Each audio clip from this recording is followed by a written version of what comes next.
Hello, my friends. My name is Abnormality. It's a pleasure to meet all of you. I really hope that you enjoyed this little channel that I came up with.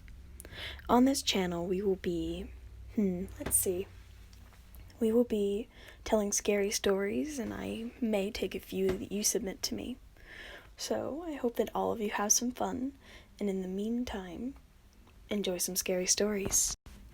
If you have any questions about where to go for more information, click the description box down below. I hope you all enjoy this channel, and if you don't, please feel free to reach out. Well, in the meantime, let me tell you one of my personal favorites. We begin the journey of my favorite stories with my favorite one of all time, the Tradas. The Tradas is an ancient type monster that terrorizes many people if you aren't careful of what it can do. None of you should ever have an encounter with a Tradas, mainly because they're all extinct. I hope you at least enjoy the story. It all started in a small town of Oregon. There was a school called SDSS. In this school, there were two friends, Jade and Mason. They were some of the bestest friends. Recently, on the news, there had been many news clippings of a creature. They had both known about it, considering that they were huge fans of ghost hunters and all of those stories that we all know and love today. So, they began researching during the time in school that they had computers. They began researching this terrifying creature. It looks like a human with a longer torso, long legs with no hands and feet, just points.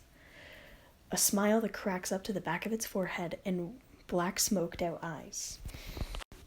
After they had discovered this, they discovered what it mainly liked to eat. Small animals such as cats, dogs, rabbits, anything you could imagine. And, most of all, people, if it's in the right scenarios. The rest of the day toward Mason and Jane seemed slow. It seemed like every second was an hour. They had plans that night that they were going to come back to the school and looked for clues of the creature. As the night approached, and they got ready on the phone and met up at the school, they began looking for clues when one person at their school named Keenan Fearnall approached. He was rather annoying with all the questions, asking what they were doing after hours. He was the principal's son, after all. They explained, and after a while of giving him one-word answers and being rather boring, Keenan left, which was a rather smart move considering what was going to happen to them. After Keenan had left, it had been around an hour, around 8 o'clock at night. They were not seeing many signs. They were seeing a few decapitated rabbit heads here and there, and a dog head, one cat head, which kind of set Jade off into a bad mood. It was her favorite animal. Jade and Mason had kept looking for more and more clues, and soon enough they found them. A few dead bodies of humans, people who they knew. It would be rather rude for me to list the names, wouldn't it? It's kind of hard to talk about someone who's dead. They kept looking for clues as a few more hours passed. Around 10 o'clock, their parents were starting to text them to come home. So they started walking. As they did, they noticed it. Something was around the corner. Massive footprints in the ground, looked more like points that dug into the ground sharply. It wasn't human, or like anything that was ever recorded before, except for the beloved Tradas. The two friends didn't care about their parents screaming at them on the phone to get home. They kept looking. Eventually they found what they were looking for. They could see the thing through the trees. Jade began to run, as any normal person would do. Mason, on the other hand, didn't run. He stood there, entranced. Jade was screaming at him, yelling, "Please just run."